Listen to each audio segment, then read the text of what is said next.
This is Leisha Holmes of Key Recruitment, and I'm absolutely thrilled to be joined by a guest all the way from New Zealand today. This is Rob Malpass of Enterprise Recruitment. I obviously know I'm familiar with your business, but for those who aren't, could you explain who you are and what your business does, please?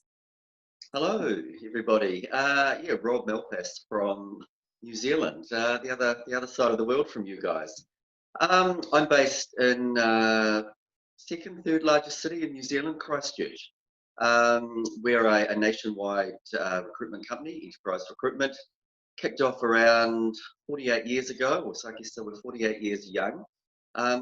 We have sites in 4 different parts of New Zealand. We're predominantly working in that labour on hire space in terms of blue collar temporary workers, but we also have a white collar division to our business, and we're also doing quite a lot of perm placements as well. So 2 directors, feels like a family business, feels like one big family. We generally sit around 50 staff around the country, and it's a great place to work. I've been here 8 years, so if I didn't like it, I wouldn't be here. Absolutely. And obviously we were connected through mutual connections from the UK a few years ago. And I think it would be really interesting for our YouTube audience to hear the perspective from yourself in terms of how the COVID crisis has affected New Zealand, because I think New Zealand, as we were saying before we press record, that you're seen as this kind of benchmark of how things should have been done better. So just, can you give us an overview and a snapshot as to how life has been since COVID sort of became a pandemic in the globe? Absolutely. I think it would be fair to say that it snuck up on us really quickly. Obviously, at the beginning of the year, there was something happening in China, and then all of a sudden there was something happening in Italy. And then one Saturday in March, our Prime Minister came on TV in the middle of the day, very unusual, talked about alert levels, which meant nothing to us, and we were going to be alert level 2. Come Monday, we were alert level 3, and by Thursday, we were alert level 4 and working from home. That was the 26th of March. And look, it really snuck up on us quickly. I think most New Zealanders feel pretty proud about where we're at as a country. The government talked about us being a team of 5 million, and everyone in the team had to play their part. I was a bit nervous, if I'm honest, about everyone playing their part. As a dad of 4 kids in their 20s, I thought, are my kids going to take this seriously? Particularly proud of that generation who did, well, all the ones I know anyway, did all the right things. They stayed home, stuck to the rules, and we lived in our bubble. And so for 49 days, I was in my bubble with my 20-year-old daughter, who turned 21 during the bubble time. And in New Zealand, 21's is the one number. It's party time, so a little bit gutting for her. We stayed home for 7 weeks. As a business, we came back at alert level 2, which meant I had to introduce some protocols for our business in terms of social distancing, who could do what, where could you go, what couldn't you do. And then we breathed a sigh of relief when we got to level 1, which was basically business as usual, life is normal. The one difference being border control. Nobody's coming in unless you're a Kiwi returning from home. Really? Okay. We got to the enviable position of 0 cases, 0 community transmission cases, and that's why we went to level 1.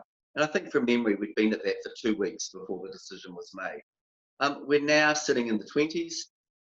These are a result of people returning from home. They go into quarantine for 14 days when they arrive, get tested however many times, and then are released out into the big wide world. But for all intents and purposes, life is normal, except we can't book a flight out of New Zealand. No. That's pretty much it.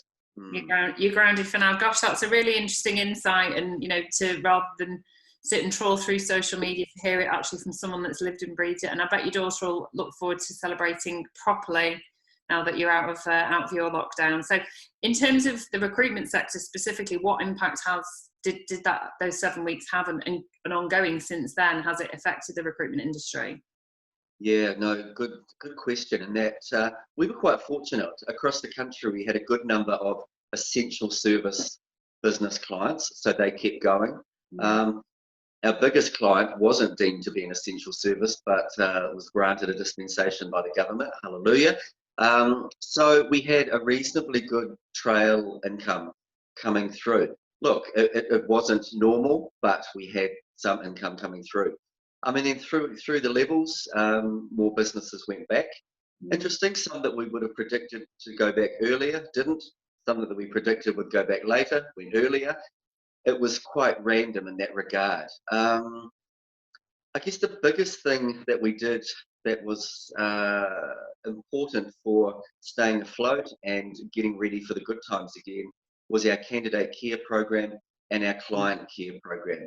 Look, we were in touch with clients weekly. Look, it wasn't a sales call, it was a, hey, how are you call. Is there anything else we can do to help?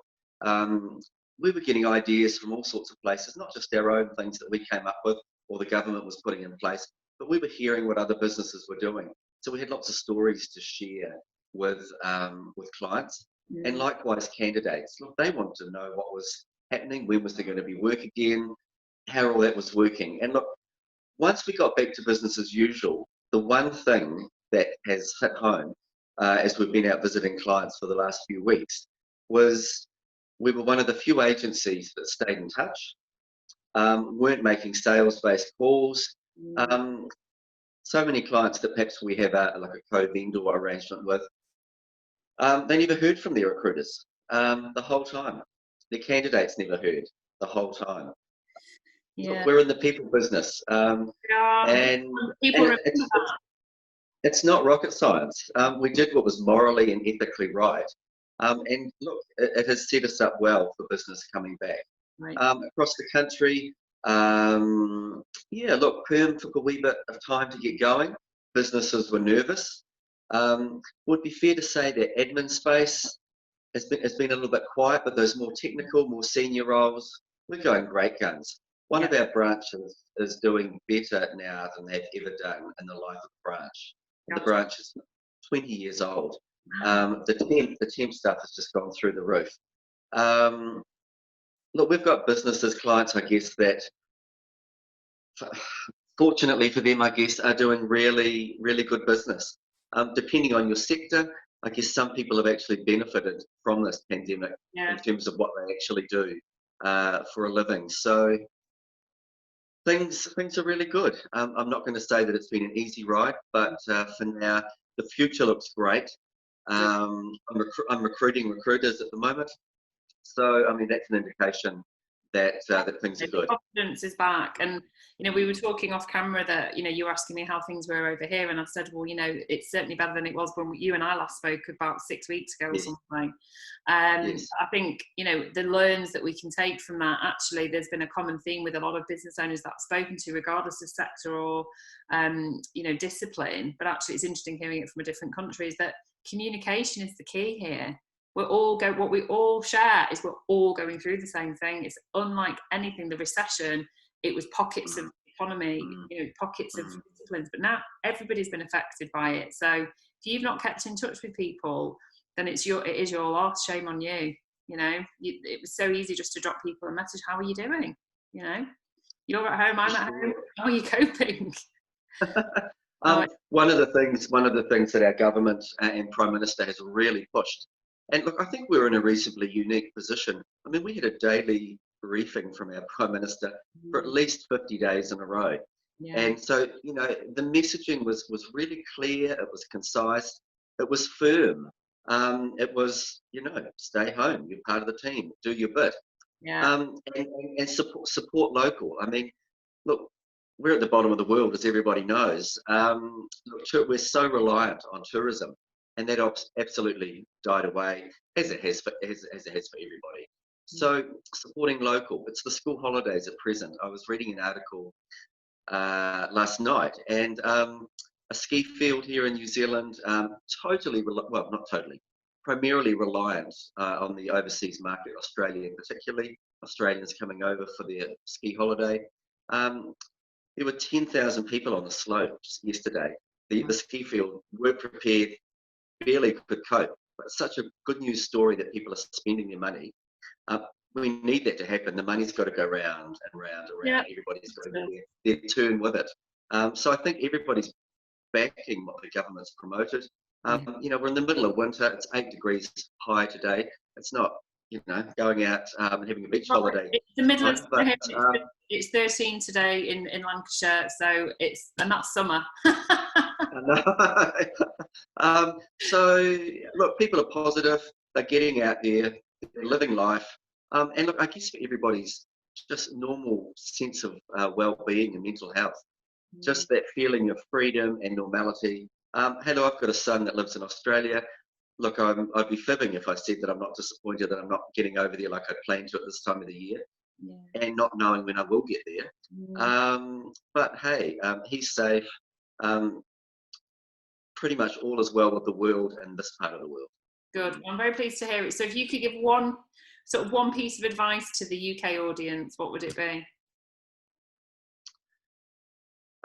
Pretty much do what you're asked to do, and you're taking one for the team.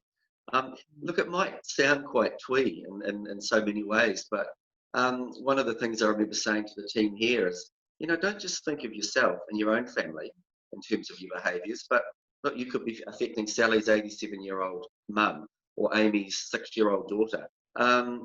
You're doing it for everybody, and look, as it's turned out for us, look, we did the right thing. Fingers crossed we don't turn into an Australia and they're going into lockdown again now. Yeah, look, life's good. Do what you're told. And yeah, I guess it's a bit like being a child, remembering what your mother said. Do what you're told. Mums are always right, Rob. You should know that.